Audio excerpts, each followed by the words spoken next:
எங்கள் ஏரியாவில் இப்போதைக்கு இருக்கிற பிரச்சனை கிரவுண்டு மட்டும்தான். பசங்களுக்கு மகளிருக்குலாம் என்னன்னு எனக்கு தெரியாது. அதேமாதிரி அந்த தொகுதி அதாவது எங்கள் ஏரியா பக்கத்து ஏரியாவில் பாத்ரூம் கிடையாது. அந்த ஏரியாவுக்கு பாத்ரூம் கிடையாது. வந்து வயசானவங்க ப்ரெக்னென்ட் லேடிஸ்லாம் எங்கள் ஏரியாவுக்கு வந்துட்டு போகிறாங்க. எப்படி நைட் ஏதாவது ஒரு அர்ஜென்ட் ஆகுனா நைட்டு 12 மணி 1 மணிக்கு வருவாங்களா? நான் இப்போ அதான் கேட்குறேன். போன ஆட்சியில் எப்படி இருந்ததுன்னு தெரியாது. இது எங்கள் ஆட்சி எல்லாமே நல்லா தான் இருக்குது. எங்களோட மனு எங்களோட கோரிக்கை என்னவோ நாங்கள் எங்கள் அண்ணன்கிட்டயோ எங்கள் மாமா கிட்டயோ எதுவோ எங்கள் அண்ணன்கிட்ட நாங்கள் வெளிப்படையாக சொல்கிறோம்.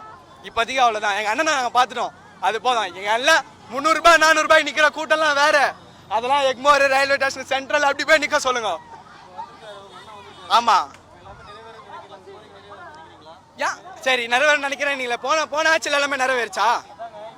நிறைவேறுதே, ஒருத்தவங்களும் நிறைவேறுதே. அவன் ஒன்று பண்ணிட்டு எல்லாருமே சந்தோஷமா இருக்கிறானுங்க. எப்படி தப்பு பண்ணிட்டு ஒரு இடத்த சந்தோஷமா இருக்கிறான். ஆனா இப்போ புதுசா எங்க அண்ணன் ஒரு ஸ்கிரீம் போட்டுக்கிறாரு. தப்பு பண்ணியா போக் சொல்ல என்ன தண்டனை, உனக்கு தூக்கு தண்டனையா போ. இந்த 4-5 நாள் 5 நாள் அதெல்லாம் சீனே கிடையாது. ஊழலாச்சுலாம் முடிஞ்சிச்சு. சரிங்களா? இது எப்ப எங்காச்சு விடியல் ஆச்சுன்னு கேள்விப்பட்டிருக்கீங்களா? இதுதான் விடியல் ஆச்சு. எப்படி இது விடியல் ஆச்சு பார்த்து கத்துக்க சொல்லுங்க. அங்கங்க இப்ப சுத்தி பாத்தீங்கன்னா தெரியும், அங்கங்க கூட்டமா நின்று பேசுறது. எல்லாம் பெருமைக்கு பேசணும், டிவிக்கு வந்து பேசணும் அவசியம் கிடையாது. எங்க அண்ணனை பார்த்துட்டு எங்க அண்ணன் சந்தோஷத்துக்கு நாங்க பேசுறோம். விஜய் அங்கிள் எப்பவுமே நீங்க தான் சிஎம்மா இருக்கணும்.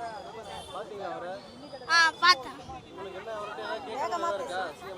ஆமா போட்டோ எடுக்கும் பொழுது